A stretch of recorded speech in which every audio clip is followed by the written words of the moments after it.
Mari jemaat sekalian kita datang kepada Tuhan, berdoa mempersiapkan diri kita untuk mendengar firman Tuhan. Bapa, kami bersyukur kami boleh datang ke hadirat-Mu, kami bersyukur Engkau yang menguduskan, menyucikan kami untuk kami layak masuk ke hadapan-Mu. Kami bersyukur ada kesempatan buat kami mendengar firman-Mu. Tuhan, tolong kami, buka hati dan pikiran kami supaya kami bisa mendengar firman Tuhan dengan baik.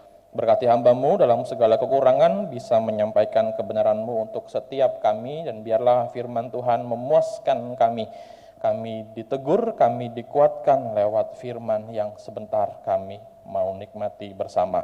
Kami siap dengar firman-Mu ya Bapa, dalam Yesus kami berdoa dan bersyukur. Amin. Shalom jemaat sekalian. Kita bersyukur kepada Tuhan, kita tiba di bulan ke-7 di tahun ini, setengah tahun sudah perjalanan kita bersama dengan Tuhan melewati tahun 2023, yang akhir tahun lalu katanya gelap, katanya resesi, katanya banyak masalah.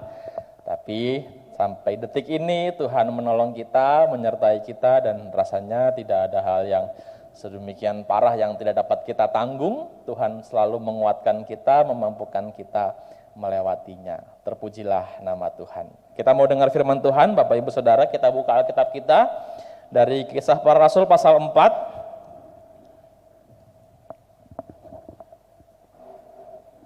Kisah Para Rasul pasal yang keempat, kita membaca ayat 23 sampai 31. Kisah Para Rasul pasal yang keempat, kita membaca ayat 23 sampai 31. Kisah Rasul 4 ayat 23 sampai 31. Mari kita membacanya bersama-sama Bapak Ibu Saudara sekalian. Kisah Para Rasul 4 ayat 23 sampai 31. Doa jemaat 1 2 3.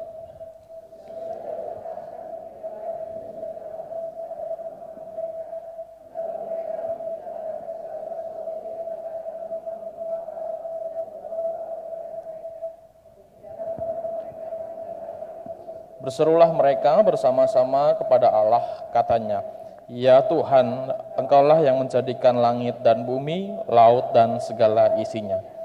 Dan oleh Roh Kudus dengan perantaraan hamba-Mu Daud, Bapa kami, Engkau telah berfirman, mengapa rusuh bangsa-bangsa, mengapa suku-suku bangsa mereka-reka perkara yang sia-sia, raja-raja dunia bersiap-siap, dan para pembesar berkumpul untuk melawan Tuhan dan yang diurapinya. Sebab sesungguhnya telah berkumpul dalam kota ini Herodes dan Pontius Pilatus beserta bangsa-bangsa dan suku-suku bangsa Israel melawan Yesus hamba-Mu yang kudus yang Engkau urapi, untuk melaksanakan segala sesuatu yang telah Engkau tentukan dari semula oleh kuasa dan kehendak-Mu. Dan sekarang ya Tuhan, lihatlah bagaimana mereka mengancam kami, dan berikanlah kepada hamba-hamba-Mu keberanian untuk memberitakan firman-Mu. Ulurkanlah tangan-Mu untuk menyembuhkan orang, dan adakanlah tanda-tanda dan mujizat-mujizat oleh nama Yesus hamba-Mu yang kudus. Dan ketika mereka sedang berdoa, goyanglah tempat mereka berkumpul, dan mereka semua penuh dengan Roh Kudus. Lalu mereka memberitakan firman Allah dengan berani. Sampai demikian jauh pembacaan firman Tuhan. Tema kita pada pagi hari ini, tekun dalam berdoa. Bapak Ibu Saudara, kita sering ini ya, chat sama teman kita. Sering ngobrol lewat handphone kita ya, aplikasi perpesanan. Dulu ada SMS, sekarang ada WA gitu ya. Mungkin orang lebih banyak pakai WA hari ini ya. Dan biasanya sesama orang Kristen, kalau chat suka ada ditambahin singkatan di akhir chatnya. Apa? GBU. Beberapa waktu yang lalu Ibu Sari Mulia chat saya, beliau pakai singkatan TYM. Apa itu? Iya Bapak Ibu Saudara, kita suka ya, kita suka singkatan, suka nggak suka, tapi kayaknya udah otomatis gitu dalam hidup kita. Kalau chat itu pasti ada GBU, TYM, GWS, apalagi jangan diterusin terus nggak bisa habis singkatannya ya. Ya kita suka menyingkat-nyingkat beberapa kalimat-kalimat yang mungkin menjadi satu hal yang menguatkan, kalimat-kalimat yang baik, kemudian kita menjadi satu singkatan yang mudah untuk disampaikan gitu ya. Dan ya gitu-gitulah pokoknya ya. Pada satu masa itu singkatan-singkatan nggak cuma bagi orang Kristen, Bapak Ibu Saudara, nggak cuma soal ketika kita ngobrol lewat aplikasi perpesanan ya. Dulu waktu saya tahun 2010-an begitu, ada singkatan juga WWJD, What Would Jesus Do.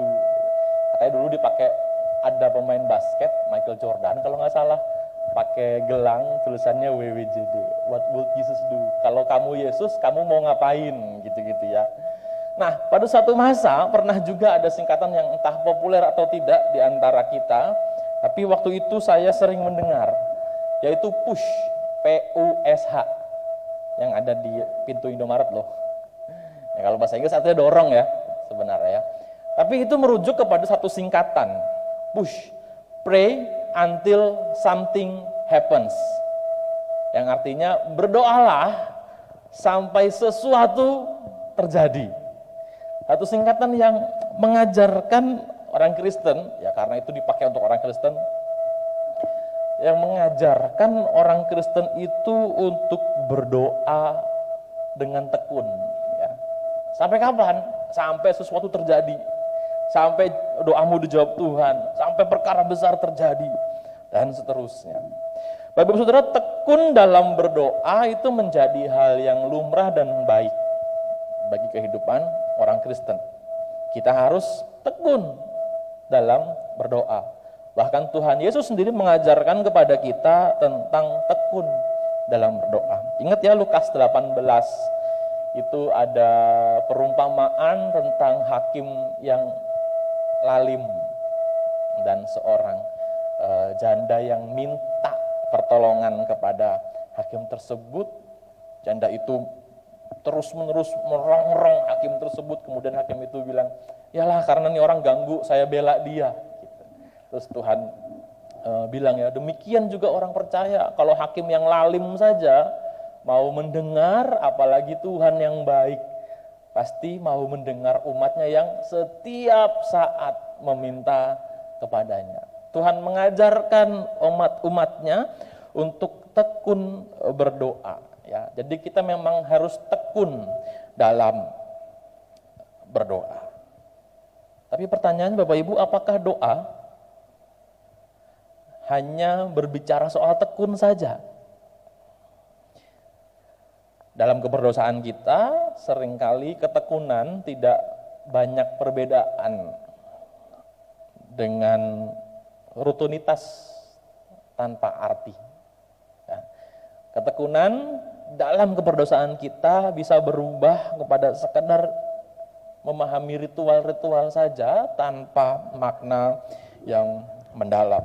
Ketekunan baik harus dalam berdoa, tetapi sesungguhnya ada banyak hal yang bisa kita pelajari lebih dalam, ada banyak hal yang bisa kita mengerti lebih luas, lebih lengkap tentang doa itu. Salah satunya dari apa yang dialami oleh murid-murid di pasal 4 ayat 23 sampai 31 ini. Saya minta Bapak Ibu tetap membuka Alkitabnya, nanti kita ada banyak membuka beberapa bagian firman Tuhan. Alkitab yang saya gunakan adalah Alkitab terjemahan baru edisi yang kedua ya, Bapak Ibu Saudara. Tahun ini LAI menerbitkan satu terjemahan yang lebih mudah untuk kita pahami. Ada beberapa kata yang di Alkitab yang biasanya kita punya cenderung apa sih ini membingungkan gitu, di terjemahan ini menjadi lebih mudah dipahami. Mungkin Bapak Ibu bisa memikirkan untuk segera memiliki hal ini ya, Bapak Ibu Saudara ya.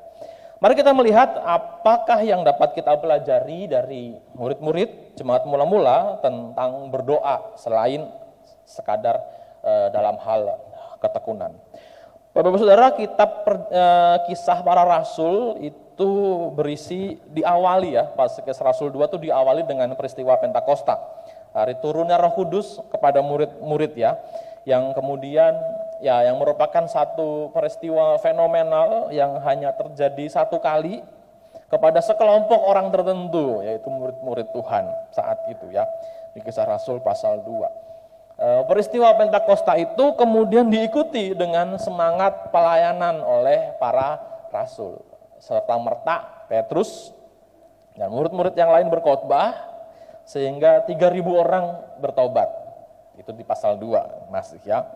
Kemudian orang-orang percaya jadi komunitas yang makin besar.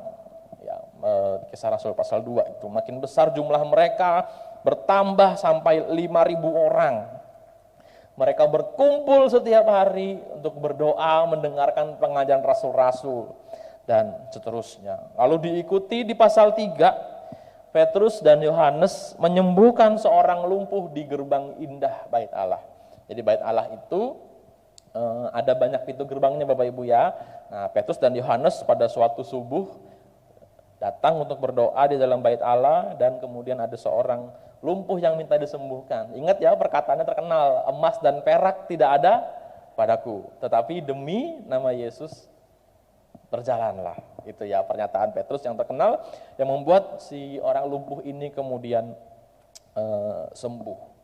Di pasal 3, dan kemudian seterusnya adalah Petrus yang berkhotbah di salah satu sudut Bait Allah yang dinamakan Serambi Salomo ya. Bait Allah itu ada banyak area-areanya, ada satu area yang namanya Serambi Salomo.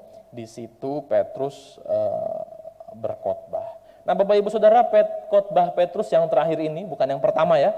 Yang pertama yang 3.000 orang serta merta setelah Pentakosta, kemudian peristiwa penyembuhan orang lumpuh, dan kemudian khotbah yang kedua di Serambi Salomo setelah peristiwa penyembuhan orang lumpuh itu. Ini membuat imam-imam di bait suci, kepala pengawal dan orang-orang Saduki kemudian menjadi marah kepada mereka ya. Coba kita lihat pasal 4 ayat 1.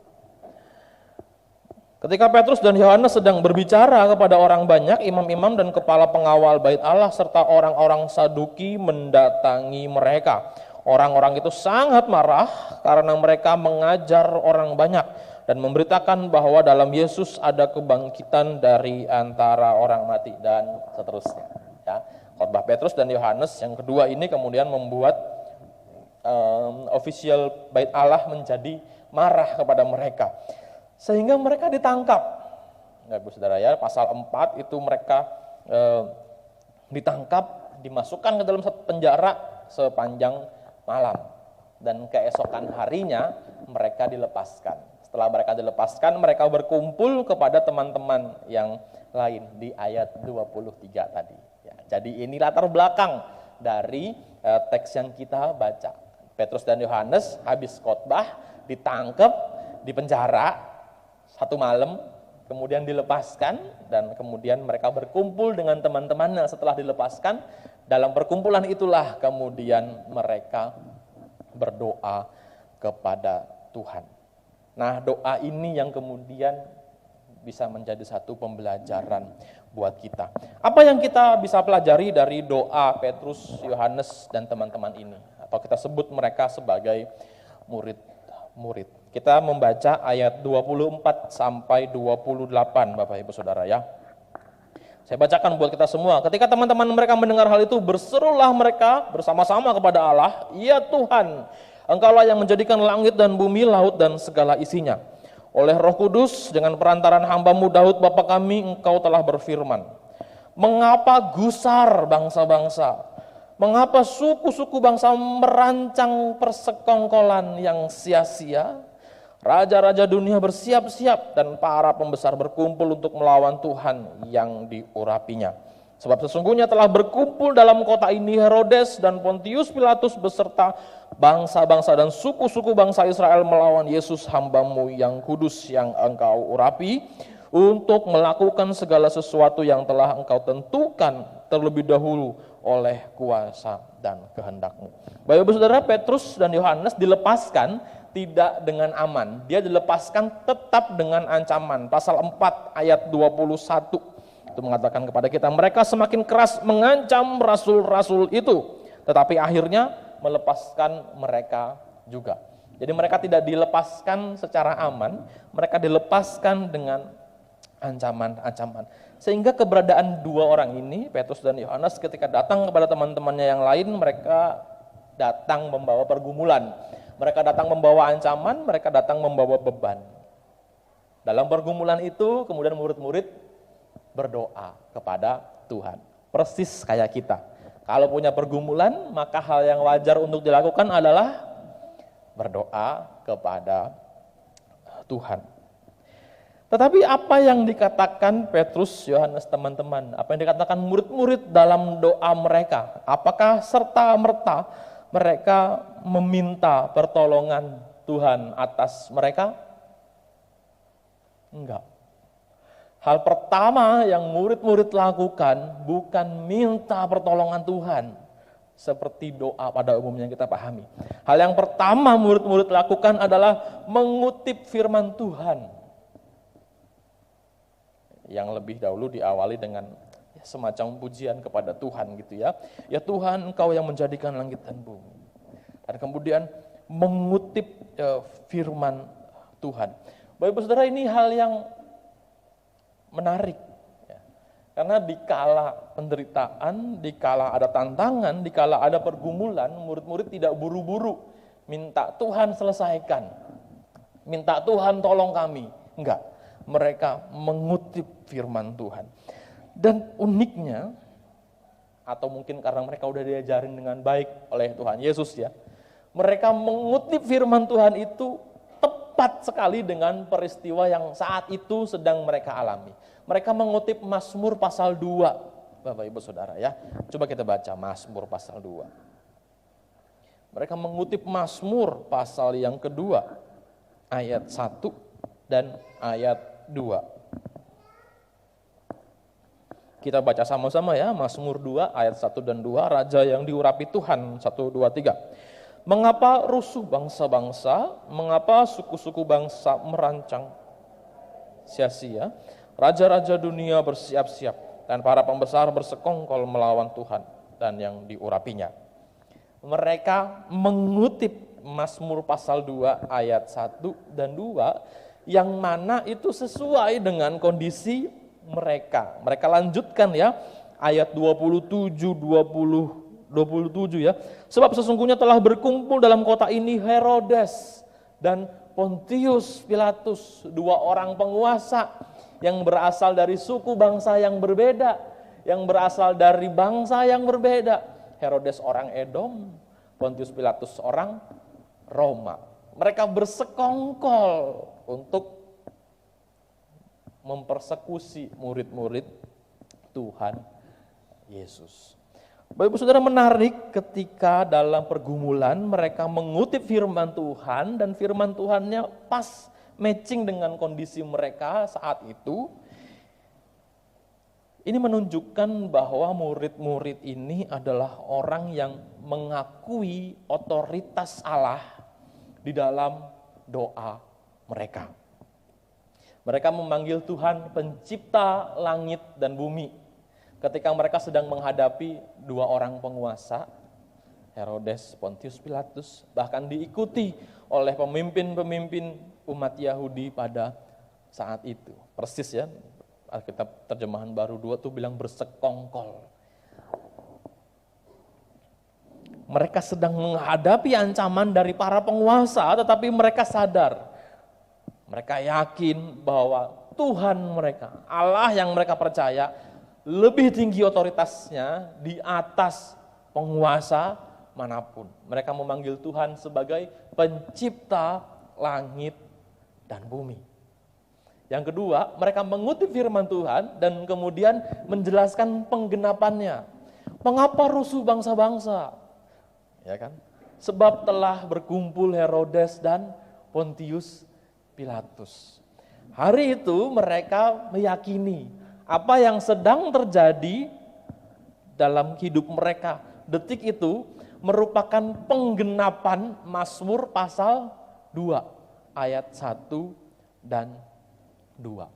Mereka tidak hanya melihat persekusi, mereka tidak hanya melihat ancaman, mereka tidak hanya melihat pergumulan mereka sebagai suatu penderitaan yang harus mereka alami. Mereka melihat itu semua sebagai bagian dari penggenapan firman Tuhan. Bapak Ibu Saudara, dalam penderitaan itu mereka mengakui bahwa Allah berotoritas, pencipta langit dan bumi itu berotoritas, sehingga dalam otoritasnya dia menggenapi apa yang dulu pernah disampaikan oleh Allah sendiri melalui hambanya Daud di Mazmur pasal 2 ayat 1 dan 2. Allah menggenapkan sendiri apa yang sudah difirmankannya di masa yang lalu, hari itu lewat penderitaan yang mereka alami. Bapak Saudara, murid-murid tidak memandang penderitaan sebagai sesuatu yang melemahkan mereka, sebagai sesuatu yang kemudian membuat mereka harus dikasihani oleh siapapun, bahkan mungkin oleh Tuhan. Mereka memandang Tuhan, Engkau berkuasa mewujudkan apa yang pernah Engkau firmankan. Dan hari ini lewat penderitaan kami, itu semua terwujud. Bapak Ibu Saudara, penggenapan firman Tuhan di masa lampau itu berbicara banyak tentang kuasa Allah. Karena Allah berbicara dan kemudian diwujudkan. Penggenapan firman Tuhan dari masa lampau itu berbicara banyak tentang kesetiaan Tuhan. Bahwa ratusan tahun yang lalu Tuhan mengatakan ABCDE, hari ini Tuhan masih mengatakan hal yang sama. Maka Tuhan tidak berubah, maka Tuhan setia. Bapak Ibu Saudara, sangat menarik. Mereka percaya kepada Allah yang otoritasnya lebih tinggi. Mereka melihat penderitaan mereka tidak terlepas dari otoritas Allah.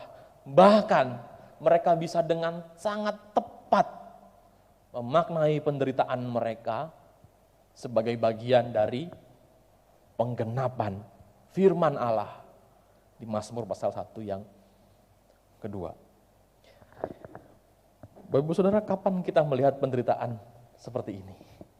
Kapan kita melihat penderitaan dengan mengacu kepada firman Tuhan? Penderitaan yang kita alami seringkali membuat kita mengacu hanya kepada diri kita sendiri.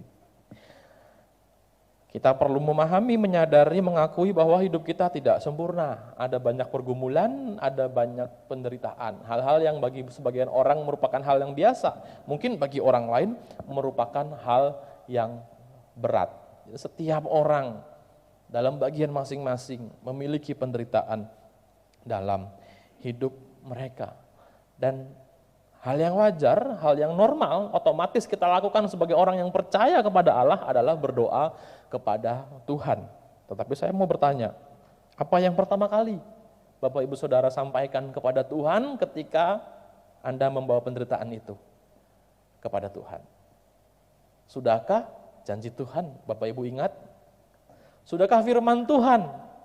Sudahkah Tuhan itu sendiri yang muncul pertama-tama? Dan bukan sekadar kita buru-buru minta Tuhan tolong saya. Dan seterusnya. Murid-murid mengakui otoritas Allah dalam doa mereka. Bahwa penderitaan mereka tidak berhenti pada penderitaan belaka, tetapi merupakan bentuk penggenapan Allah atas firman yang pernah disampaikan terlebih dahulu.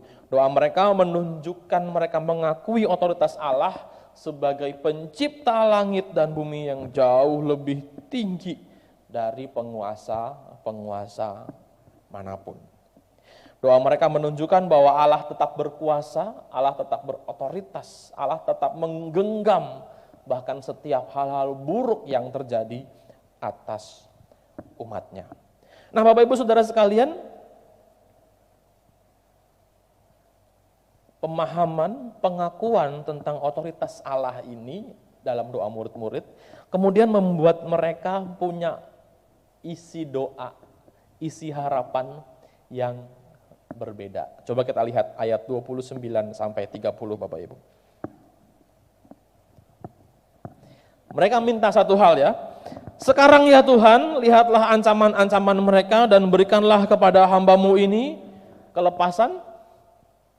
Bukan. Berikanlah kepada hamba-Mu ini apa? Keberanian. Untuk apa? Memberitakan firman-Mu. Hari itu mereka diancam, mereka dipersekusi, mereka dipenjara secara paksa tanpa keadilan karena mereka memberitakan firman. Yang mereka minta kemudian apa? Keberanian untuk tetap melakukan tindakan-tindakan yang membuat mereka jatuh ke dalam penderitaan. Mereka tidak minta, Tuhan tolong kami supaya kami bisa memberitakan firman tanpa penderitaan. Ini kan hal baik Tuhan, ini kan perintah-Mu, lancarkanlah kami menjalankan perintah-Mu. Enggak. Mereka minta, beri kami keberanian. Mereka tidak minta apa yang nyaman bagi diri mereka, tidak minta apa yang nyaman bagi pelayanan mereka.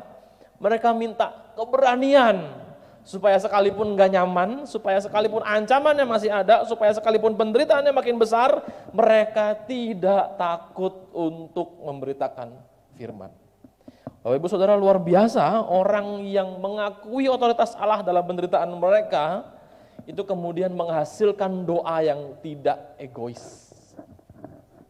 Menghasilkan doa yang tidak egois. Mereka kemudian minta mujizat, tetapi bukan buat mereka sendiri. Mereka minta mujizat di ayat 30, ulurkan tanganmu untuk menyembuhkan orang dan adakanlah tanda-tanda dan mujizat-mujizat oleh nama Yesus hamba-Mu yang kudus.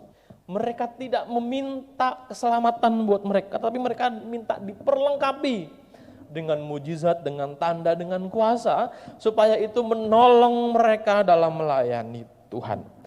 Bapak Ibu Saudara, orang yang menderita sedemikian besar meminta sesuatu bukan untuk penderitaannya, tetapi mereka menunjukkan diri yang tidak egois di hadapan Tuhan karena mereka terlebih dahulu mengakui otoritas Tuhan atas penderitaan mereka.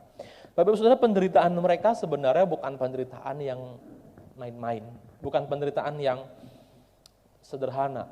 Mereka murid-murid Tuhan Yesus dan mereka melihat Tuhan Yesus pernah menderita dengan hal-hal yang mirip dengan apa yang mereka alami. Ya, jadi murid-murid ini kan mengajar di bait Allah, ya, pasal 4 ayat 1. Kemudian datang petinggi-petinggi orang Yahudi, kemudian menangkap mereka, terus kemudian menghakimi mereka, dengan kuasa manakah kalian itu? Mempertanyakan otoritas mereka, diinterogasi sedemikian rupa.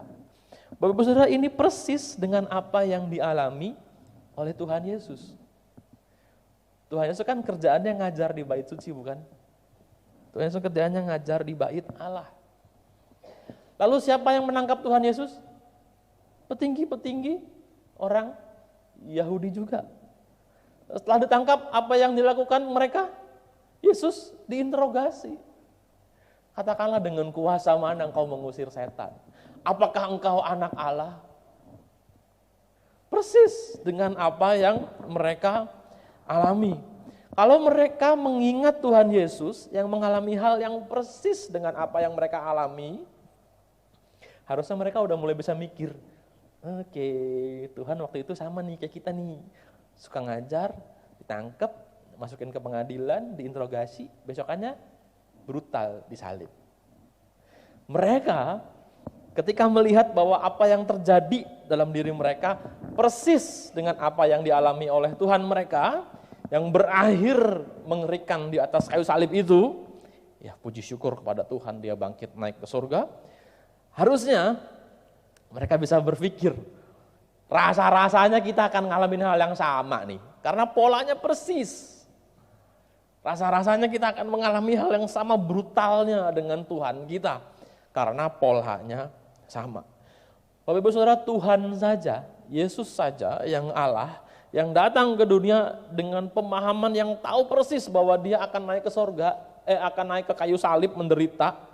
Dalam doanya di Getsemani, dia sampai nangis darah, dan kemudian, jikalau boleh cawan ini berlalu daripadaku. Begitu gentar hatinya, apalagi cuma murid-murid menghadapi otoritas yang begitu tinggi di tengah-tengah mereka. Pemimpin-pemimpin agama Yahudi, Herodes, Pontius Pilatus. Kurang lengkap apa persekongkolan mereka. Untuk menghadirkan ketakutan bagi mereka. Tapi di tengah ketakutan, di tengah penderitaan, di tengah ancaman, mereka meminta keberanian. Mereka tidak meminta pertolongan Tuhan. Mereka tidak minta keringanan dari Tuhan.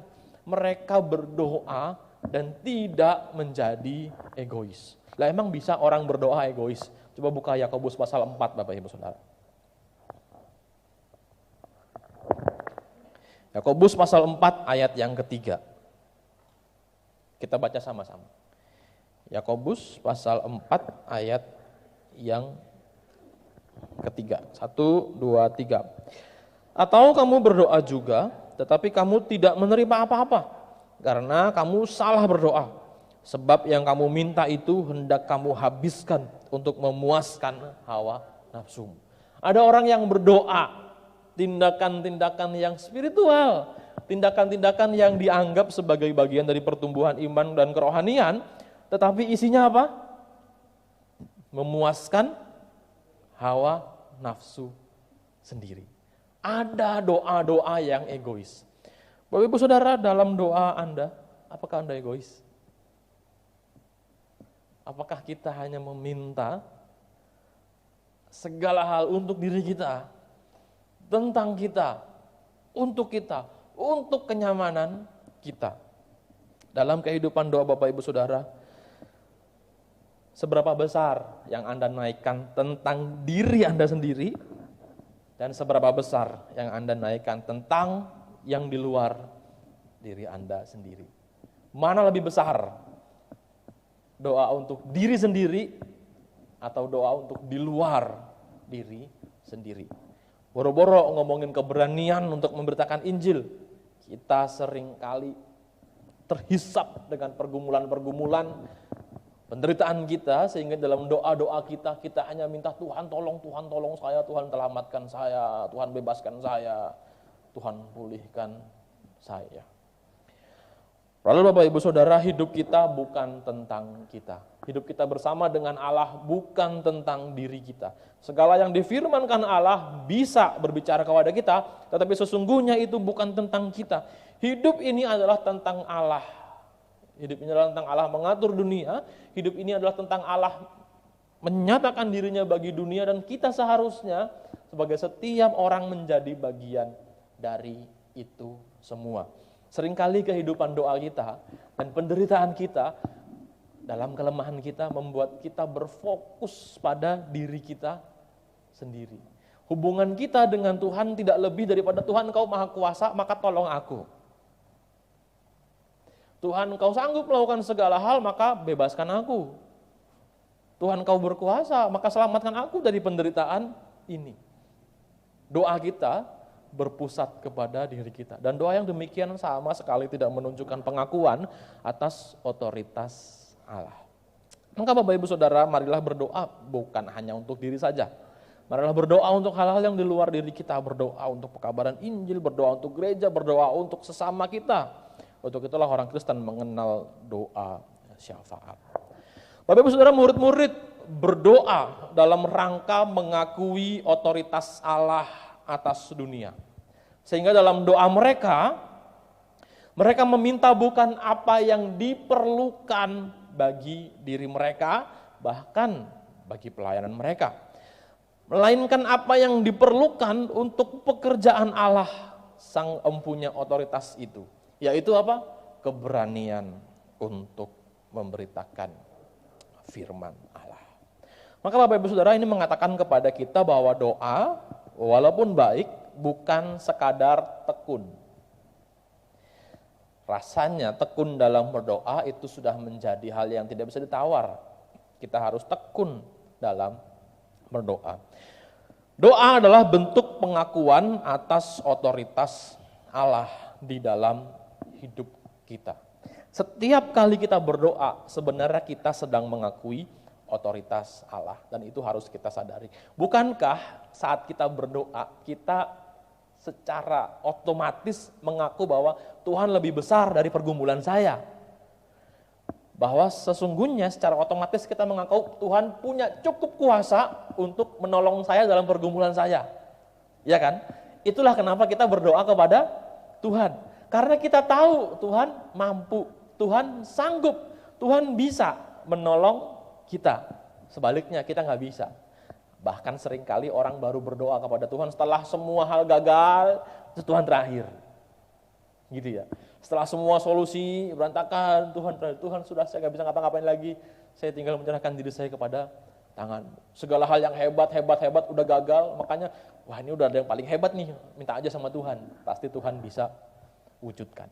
Nah Bapak Ibu Saudara, sebenarnya walaupun kayaknya agak curang, tetapi secara otomatis itu menunjukkan kita mengakui otoritas Allah. Kita mengakui kekuasaan Allah di atas pergumulan-pergumulan kita. Tetapi pengakuan terhadap otoritas Allah tidak hanya berbicara tentang hal besar yang tidak bisa kita lakukan. Pengakuan terhadap otoritas Allah seharusnya juga terjadi dalam hal-hal yang kecil, dalam hal-hal yang sederhana, dalam hal-hal yang wajar dan bisa kita lakukan. Bapak Ibu Saudara, menjadi aneh ketika Allah hanya berotoritas atas hal-hal yang ajaib, tetapi dia tidak berotoritas atas hal-hal yang wajar. Menjadi nggak benar kalau kita memandang Allah hanya sanggup berkarya, urusannya Allah itu hanya hal-hal yang tidak dapat kita lakukan dengan kekuatan kita, tetapi untuk hal-hal yang wajar yang kita lakukan, oh itu bukan urusan Tuhan, itu urusan saya sendiri, karena saya bisa melakukannya. Saya mau mengatakan bahwa Tuhan berkuasa, Tuhan berotoritas atas perkara-perkara ajaib yang bisa dilakukan dalam hidup kita. Atas pergumulan-pergumulan yang begitu berat dalam hidup kita, Tuhan punya otoritas dan Tuhan punya kuasa atas itu semua. Tetapi untuk hal-hal wajar, untuk hal-hal normal yang kita semua bisa selesaikan dengan baik, dengan sangat mudah, Tuhan juga berotoritas atas itu semua. Tuhan juga berkuasa atas itu semua. Maka jangan hanya berdoa untuk kanker stadium 4 yang sudah dokter angkat tangan dan engkau minta pertolongan Tuhan. Berdoalah juga untuk perjalananmu ke kantor yang setiap Senin sampai Sabtu engkau lakukan, bahkan dengan ngantuk-ngantuk tidak pernah ada masalah sampai hari ini. Jangan hanya berdoa untuk perkara-perkara besar yang engkau tahu engkau tidak mampu melakukannya. Berdoalah juga untuk hal-hal biasa yang tanpa banyak usaha pun kita bisa melakukannya dengan mudah. Kita mungkin lebih mudah mengakui otoritas dan kuasa Allah atas perkara-perkara ajaib. Tetapi jangan sampai kita melupakan bahwa Dia juga berotoritas atas hal-hal remeh-temeh, atas hal-hal wajar, atas hal-hal yang setiap hari kita lakukan berulang-ulang dalam hidup kita dan baik-baik saja kita lakukan tanpa ada masalah apa-apa. Berdoalah Bapak Ibu Saudara bukan hanya untuk penderitaanmu, pergumulanmu, hal-hal besar yang ingin kau lakukan, yang kau harapkan terjadi dalam hidupmu. Tapi berdoalah juga untuk keseharianmu, rutinitasmu yang mungkin kau lakukan dengan begitu mudah. Bahkan dalam hal terkecil apapun kita harus mengakui bahwa ada Allah di baliknya. Bahwa ada Allah yang berotoritas di sana. Makanya kita mau makan aja berdoa. Saya kadang sadar ya, doa makan gue gini-gini aja. Tapi gak apa-apa Bapak Ibu Saudara. Hal yang paling sederhana dalam hidup kita harus menunjukkan bahwa di situ pun Allah berotoritas. Di situ pun Allah berkuasa. Bahkan hal-hal yang wajar terjadi dalam hidup kita, kita harus akui itu juga datang dari Allah. Jangan kita hanya mudah mengakui hal-hal yang ajaib dari Allah, tetapi kemudian kita melupakan hal-hal yang normal yang dapat kita lakukan. Berdoalah bukan hanya tentang diri kita. Berikan juga waktu dalam diri kita, berikan energi, berikan fokus untuk mendoakan yang di luar diri kita, sesama jemaat Tuhan. Bapak Ibu Saudara kan punya grup-grup ya. Ada saudara-saudara, ada rekan-rekan yang lebih dekat dari yang lainnya, begitu ya. Yang ya mungkin beberapa waktu yang lalu atau mungkin sampai hari ini kadang dilabeli geng-geng gitu ya. negatif amat pikirannya. Enggak lah, itu persahabatan Bapak Ibu. Doakan orang-orang di grup WA Bapak Ibu Saudara itu. Doakan mereka, pergumulan mereka. Jangan cuma makan bareng, jangan cuma gosip bareng. Doakan mereka. Gimana mau enggak jadi geng-geng, isinya ngomongin orang. Kalau isinya saling mendoakan, saling menguatkan, maka itu menjadi kelompok-kelompok persahabatan yang kuat di dalam Tuhan. Doakan mereka. Doakan pekerjaan Allah. Tidak kurang banyak Bapak Ibu Saudara yang dapat kita doakan tentang pekerjaan Allah. Di dunia ini ada 8 miliar manusia yang Tuhan sayang sama mereka semua. Dan tentu ada banyak hal yang kita bisa doakan tentang hal itu. Ada jutaan gereja di dunia ini kita bisa kita doakan. Bahkan gereja kita nggak kehabisan pokok doa untuk kita doakan. Berikan waktu, energi, fokus untuk juga mendoakan apa yang di luar diri Anda. Datang ke persekutuan doa Rabu malam, Sabtu pagi. Itu adalah tempat di mana kita berdoa bukan untuk diri kita. Bapak Ibu Saudara yang datang persekutuan doa mungkin sangat sadar ya bahwa dari 30 menit sesi doa itu, doa untuk diri sendiri paling 2 menit. Itu pun di akhir. Kadang dipotong sama yang pimpin doa. Lagi asik-asik berdoa, pimpin doa udah tutup. Datang bersekutuan doa, di sana kita dilatih untuk peduli juga, bukan hanya untuk diri kita, tapi untuk pekerjaan Allah, untuk orang lain, untuk pergumulan gereja, dan lain sebagainya. Akui otoritas Allah dalam hidup kita dengan berdoa, bukan hanya untuk hal-hal besar, tapi juga untuk hal-hal yang wajar, yang normal kita lakukan. Berikan juga energi, fokus, dan kesempatan kita untuk mendoakan yang di luar diri kita supaya kita tidak egois. Akhir kata Bapak Ibu Saudara, saya mau mengatakan berdoalah. Karena berdoa itu hal yang tidak mungkin tidak terjadi dalam hidup kita. Tidak boleh tidak terjadi dalam diri kita. Berdoalah untuk hal-hal besar yang engkau inginkan terjadi dalam hidupmu. Kesembuhan atas penyakitmu bertahun-tahun, pergumulan pekerjaan, mencari pekerjaan, pergumulan relasi, dan apapun hal besar yang engkau ingin terjadi di dalamnya, berdoalah. Akuilah Tuhan berkuasa menolongmu sebesar apapun pergumulanmu. Berdoalah untuk setiap hal-hal yang wajar yang dapat engkau lakukan dengan mudah tanpa pertolongan siapapun dan selama ini tidak ada masalah. Karena pertolongan Allah saja yang mengizinkanmu untuk dapat menyelesaikan itu semua. Akuilah otoritas dan kuasa dalam setiap hal dalam hidupmu. Berdoalah bukan hanya untuk kebutuhanmu semata, jangan jadi egois dalam hidupmu bersama dengan Tuhan, tetapi berdoa juga untuk apa yang sedang Allah kerjakan bagi dunia, bagi umatnya di luar dirimu sendiri. Kiranya firman Tuhan ini menegur, menguatkan kita. Mari kita berdoa. Bapak, terima kasih untuk firman-Mu, terima kasih kami ditolong sekali lagi, biarlah dalam doa-doa kami mengakui otoritas Tuhan atas dunia ini, atas hidup kami. Tolonglah kami untuk tidak menjadi egois, tidak hanya berdoa untuk kebutuhan pergumulan kami, tetapi juga berdoa untuk siapa, apa yang di luar diri kami, untuk sesama kami, untuk pekerjaan Tuhan di tengah dunia ini. Terima kasih Tuhan untuk firman-Mu. Kami percaya Roh Kudus akan memeteraikan firman Tuhan dalam hati kami sehingga mentransformasi kehidupan doa kami baik secara pribadi maupun secara komunal. Dalam nama Tuhan Yesus kami berdoa dan bersyukur. Amin. Tuhan memberkati kita semua.